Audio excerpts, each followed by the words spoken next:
नमस्कार, मी Ashwini Bhide, managing director of Mumbai metro rail corporation.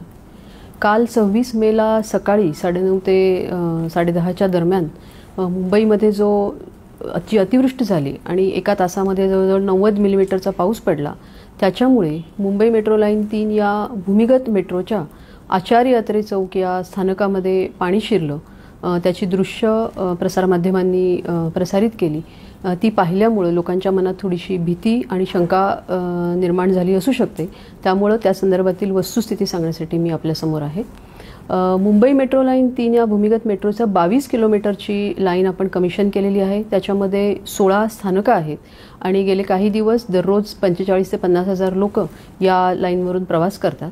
त्यापैकी सर्वात शेवटचं दक्षिणेकडचं जे आचार्य अत्रे चौक स्थानक आहे ते कमिशन करत असताना त्याच्या एकूण 6 एंट्री एक्झिट्सपैकी आपण 2 एंट्री एक्झिट्सच्या कमिशन झालेल्या आहेत। उरलेल्या 3 एंट्री एक्झिटचं काम अजूनही तिथे चालू आहे आणि ते काम पूर्ण होण्यासाठी 2 ते 3 महिन्यांचा कालावधी लागणार आहे।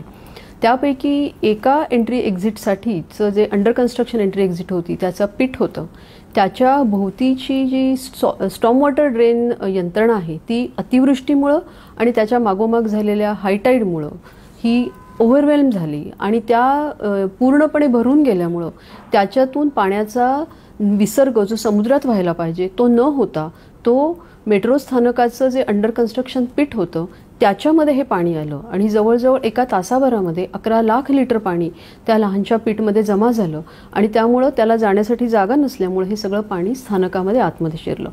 या स्थानकाच्या एंट्रीचं कन्स्ट्रक्शनचं काम चालू असल्यामुळे त्याच्या बाहेर एक बंडवॉल तयार करून आम्ही निरोधन यंत्रणा ठेवलेली होती, परंतु त्यामध्ये इतकं पाणी वाहून थोपवण्याची क्षमता त्याच्यामध्ये नव्हती। त्यामुळे हे सगळं पाणी त्या बंडवॉलवरून स्थानकामध्ये गेलं आणि प्लॅटफॉर्म आणि कॉन्कोर्स या सगळ्या ठिकाणी ते पाणी गेलं। हे झाल्याबरोबर तात्काळ तिथल्या आपत्कालीन यंत्रणा जी होती ती कामाला लागली। स्थानकामध्ये असलेल्या काही लोकांना बाहेर काढण्यात आलं। इतर जे काही SOPs होत्या अशा परिस्थितीमध्ये करायच्या त्याचंही पालन काटेकोरपणे केलं गेलं। स्थानकाचं ऑपरेशन तात्काळ थांबवण्यात आलं आणि मेट्रो मार्ग हा त्याच्या आधीच्या स्थानकापर्यंत म्हणजे JVLR पासून RAJVLR पासून ते वरळीपर्यंत फक्त चालू ठेवण्यात आला। तथापि या मेट्रोला त्याचं रिव्हर्स करण्याची जी फॅसिलिटी आहे ती आचार्य अत्रे चौक स्थानकाच्या पलीकडे आहे।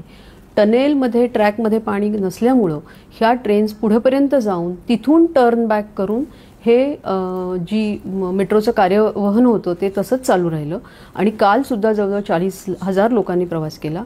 ही एक कधीतरी घडणारी अशा प्रकारची घटना होती आणि अतिवृष्टीमुळं आणि कमी कालावधीमध्ये झालेल्या खूप जास्त संततधार पावसामुळं आणि मेट्रो स्थानकाच्या एका या एंट्रीचं काम अद्यापही चालू असल्यामुळं त्याच्यामधून हे पाणी आत आलं। तथापि त्याच्याबद्दलची योग्य ती दक्षता त्वरित घेण्यात आली। अशी घटना पुढे होऊ नये म्हणून एक कायमस्वरूपी यंत्रणासुद्धा तिथे निर्माण करण्यात येत आहे आणि हे स्थानक आम्ही आत्ता सध्या जे बंद आहे ते पुढच्या 1-2 दिवसामध्ये आपण पुन्हा कार्यान्वित करत आहोत। परंतु यामध्ये हे भाग लक्षात घेतला पाहिजे की जी स्थानकं पूर्ण झाली आहे, जे टनेल पूर्ण झाली आहे त्या सगळ्यामध्ये या अतिवृष्टीमुळे कोणत्याही प्रकारे पाणी गेलं नाही।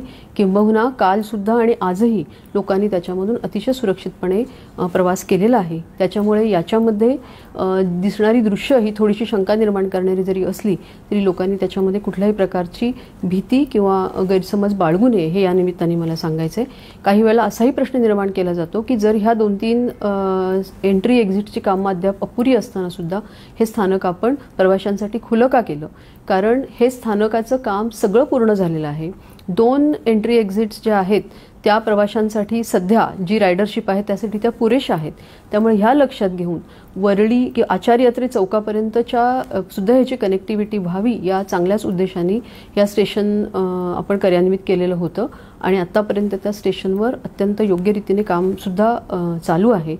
यामध्ये पुरेशा अशा प्रकारच्या घटना पुन्हा घडली तर त्यासाठीच्या पुरेशी दक्षता घेऊन या उर्वरित हे जे स्थानक आहे ते पुन्हा आम्ही कार्यान्वित करणार आहोत आणि स्थानकाचं राहिलेलं काम जे आहे जे एंट्री एक्झिटचं ते पुढच्या 2 ते 3 महिन्यामध्ये पूर्ण करून त्यासुद्धा आम्ही प्रवाशांच्या सोयीमध्ये आणणार आहोत। तर ही यंत्रणा अतिशय सुरक्षित आहे याची या निमित्ताने मी ग्वाही देऊ इच्छिते आणि बाकी सर्व उरलेले जो काही मार्गिका आहे ती अत्यंत सुरक्षितपणे आणि नियमितपणे त्याचं कार्यवहन चालू आहे हे या निमित्ताने लोकांपर्यंत पोहोचवू इच्छिते। धन्यवाद।